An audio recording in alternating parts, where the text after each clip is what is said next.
ꯈꯨꯔꯨꯝꯖꯔꯤ digital world ꯃꯌꯥꯝꯕꯨ ꯈꯨꯔꯖꯩ ꯃꯄꯨꯒꯤ ꯆꯦꯅꯦꯜꯗ ꯇꯔꯥꯝ ꯅꯣꯛꯆꯔꯤ ꯉꯁꯤꯗꯤ ꯃꯥꯡꯗ ꯎꯔꯤꯕ ꯃꯥꯏꯔꯦꯟꯒꯤ ꯃꯊꯦꯜ ꯑꯃ ꯁꯦꯝꯕ ꯎꯠꯆꯔꯛꯀꯦ ꯃꯥꯏꯔꯦꯜꯅꯦ ꯁꯣꯏꯕꯨꯝꯅꯦ ꯑꯂꯨꯅꯦ ꯉꯥ ꯊꯥꯛꯑ ꯊꯣꯡꯕ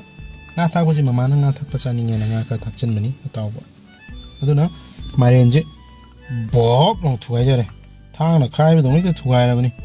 ꯑꯗꯨꯗꯒꯤꯗꯤ ꯃꯁꯨꯡ ꯇꯥꯖꯔꯦ ꯃꯀꯨ ꯈꯣꯛꯄꯗ ꯅꯨꯡꯉꯥꯏꯅꯕ ꯊꯥꯡꯖꯧꯅꯒ ꯍꯦꯛꯇ ꯂꯦꯟꯊꯠꯆꯔꯕꯅꯤ ꯑꯗꯨꯅ ꯃꯥꯏꯔꯦꯟꯁꯤ ꯁꯨꯃꯥꯏꯅ ꯃꯁꯨꯡ ꯇꯥꯔꯕ ꯃꯇꯨꯡꯗ ꯃꯀꯨꯁꯦ ꯅꯥꯟꯅ ꯈꯣꯛꯇꯣꯛꯆꯔꯦ ꯃꯥꯏꯔꯦꯟꯒꯤ ꯃꯀꯨꯁꯦ ꯀꯨꯞꯅ ꯁꯣꯏꯔꯒ ꯀꯥꯡꯉꯧ ꯆꯥꯕ ꯌꯥꯏ ꯃꯥꯏꯔꯦꯟꯒꯤ ꯃꯔꯨꯁꯨ ꯑꯗꯨꯝ ꯃꯉꯥꯏ ꯉꯧꯔꯒ ꯑꯗꯨꯝ ꯆꯥꯕ ꯌꯥꯏ ꯃꯥꯏꯔꯦꯟꯒꯤ ꯃꯅꯥ ꯑꯩꯈꯣꯏꯅ ꯎꯇꯤ ꯑꯁꯪꯕꯗꯒ ꯍꯥꯞꯈ꯭ꯔꯦ ꯃꯥꯏꯔꯦꯟ ꯄꯥꯝꯕꯤꯁꯦ ꯂꯣꯏꯅꯃꯛ ꯆꯥꯕ ꯌꯥꯏ ꯍꯥꯏꯗꯨꯅꯤ ꯇꯧꯔꯤꯁꯦ ꯑꯗꯨꯅ ꯃꯀꯨꯁꯦ ꯅꯥꯟꯅ ꯈꯣꯛꯑꯒ ꯃꯁꯨꯡ ꯇꯥꯖꯒꯗꯣꯏꯅꯤ ꯑꯗꯨꯅ ꯃꯥꯏꯔꯦꯟꯒ ꯁꯣꯏꯕꯨꯝꯒ ꯊꯣꯡꯅꯕꯅꯤꯅ ꯁꯣꯏꯕꯨꯝ ꯈꯔ ꯂꯧꯊꯣꯛꯆꯔꯦ ꯁꯣꯏꯕꯨꯝ ꯑꯍꯥꯎꯕꯅꯤ ꯑꯗꯒꯤ ꯉꯥ ꯑꯇꯥꯎꯕ ꯈꯔ ꯂꯧꯊꯣꯛꯆꯔꯦ ꯃꯆꯦꯠ ꯁꯦꯠꯂ ꯊꯥꯛꯀꯗꯣꯏꯅꯤ ꯑꯗꯒꯤ ꯊꯥꯎ ꯉꯧꯕꯗ ꯍꯥꯞꯅꯕ ꯇꯤꯜꯍꯧ ꯁꯤꯡ ꯆꯅꯝ ꯑꯁꯨꯕ ꯃꯤꯊꯤ ꯅꯥꯀꯨꯞꯄꯤ ꯑꯗꯒꯤ ꯃꯥꯏꯔꯦꯟ ꯃꯁꯨꯡ ꯀꯛꯑꯒ ꯂꯩꯖꯔꯦ ꯑꯗꯨꯅ ꯈꯥꯡ ꯑꯁꯥꯕꯗ ꯊꯥꯎ ꯍꯩꯖꯤꯟꯖꯔꯒꯦ ꯑꯆꯊꯥꯎ ꯊꯥꯎ ꯁꯥꯔꯒ ꯆꯧꯆꯥ ꯇꯧꯔꯒ ꯑꯗꯨꯝ ꯊꯣꯡꯗ꯭ꯔꯣꯕꯅꯤ तेजपत्ता चौ तौसꯤꯟꯖꯔꯦ नाकुपी चौ तौसꯤꯟꯖꯔꯦ अदुना मरोई मपांसिंग लोई फजना मुन्ना ngौजरगा माइरेन जे हापचगदोइनी अदुना माइरेन हाबसी इंग्लिश ता पंकिन साइंटिफिक नेम दा कुकुरबिटा पेपो हाइना खंगनै पेपो हाइबा वहाइसी निमित्त Murali हाइबु खंगनै हाइना high medical news today को पेपर अमदा पंकिन की कानबा यामना यावरी समना पल्लबदा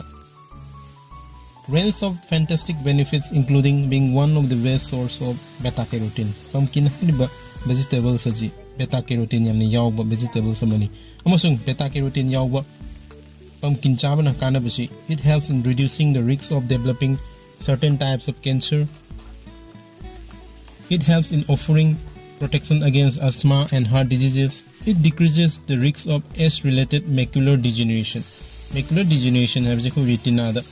चाही यामजलगा रेटिना सोलप मिट उरक्तबी लेना दुनी माइरेन चारगदी फै हाबा अदुना थाव ngौबसे मुन ngौरगा तिलौ चनम ओय हापा मतुंगदा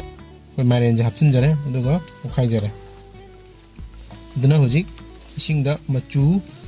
मोरक पाउडर लौरगा अदगी सिदा मरु मरांग खरगा लौरगा थिटलगा अमु हाइजिनजगदोइनी थोंबिनि सि इमानी पलेम पोकपि माना थोंबिबनि ngसिदि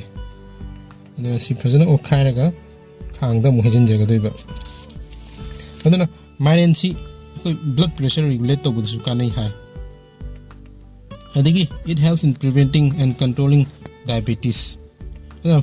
माइरेन सि द यावरिबा विटामिन्स मिनरल्स ओंथोक यामख्रे vitamin A C E riboflavin minerals द copper manganese thiamine vitamin B6 iron magnesium phosphorus नचिंबा यावी fiber wang vegetable lamani 25 gram to 38 gram per day adal lamana chaba yai hen hai aduna hojik soibum jahana ising da padana thungba toroga samthok charga hapchare thumda chamba du uchadra du soibum sin bakra handana ba man hapchare adegi na pakpi kuno shuru no khairaga khara hapchale asi mu ukhai jaba thongbo sidi dum ubada dum khangju khangbani dum maroi mapang ngorga adum hapiba poching duni mathang adi nga tawda mache selaga hapsin jare nga bu tha di uchet ka thongo dum haadon ni duni anduna mairen si akhoi champut oina adigi chakmai da nga laga mairen sak tan ga chabada hauba mathelamani adigi hojik mairen ga soibung thongiba adigi mapalamda mairen pumpkin puree semaga dum chani aduna इसिंग थंकोक हैजनबिरबा इसिंग पुतुक सोरकपदि दुम इन्सांग मथेल सि लोरबगुमबनी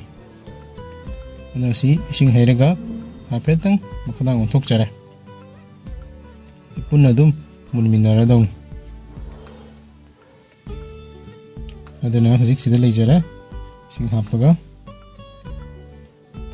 हजिक पुतुक पदे सोरा हरि बोक अकंग बखरा हापसे लौरे हरि बोक बखरा हापसे लौरे अदुगा शिंग पाम्बिनी शिंग मना से खरा हेगा किसी लगा हापसन गदोइनी एंसांग द मनम नुसिबे हेनबा सिंग असुबजु हापचगी अदु सिंग मनागी सु मनमजे अदुना इमाना सिंग मनासी किसिगिसले माना दुना सि हापचलनी इंसान थोंबदा कोना मुलुक थोकदोइनी मनमदुदा अदुना माहौसे मनमदुना हेना नुसी हंदोइनी अदुना सिंग मनाजे थापी बेयाय इंसान मथेंदा समाइन थाक्सन जरे पुटुक पुटुक पुटुक पुटुक पुटुक पुटुक पुटुक पुटुक पुटुक पुटुक पदा सोहनबा अदगी सोबई चांग से लोइसलामनिना तुम चांग येंगा हापसन जरे तुम जिमा दुम फजन हापसन जरे तुम थादी हिंजांग से लोराबुगुमनी तुम जे हापगा मुक पदबना पुटुक पुटुक पुटुक पुटुक पदना सोहनबिबा अदन हुजु फदिगम टाइमिंग फदिगम हापसन जरे सिनी ngasi nomagi soibum mairen alu ngatha thongba ina mu aina mubeng hami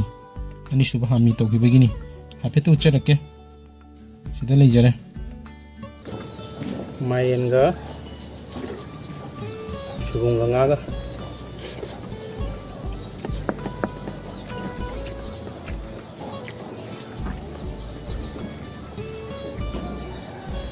ini napa ku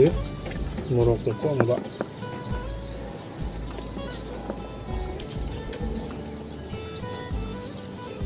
tanam ha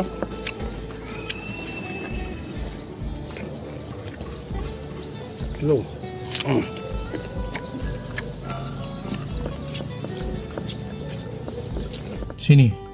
sina ina hami tawkibagi aduna mayam haninga lidna thagar phungdok chari mayamna video sibu share tawbiramu channel asibu subscribe tawjibu oragadi subscribe tawbiramu mayam amuk an thagar phungdok chari thank you once again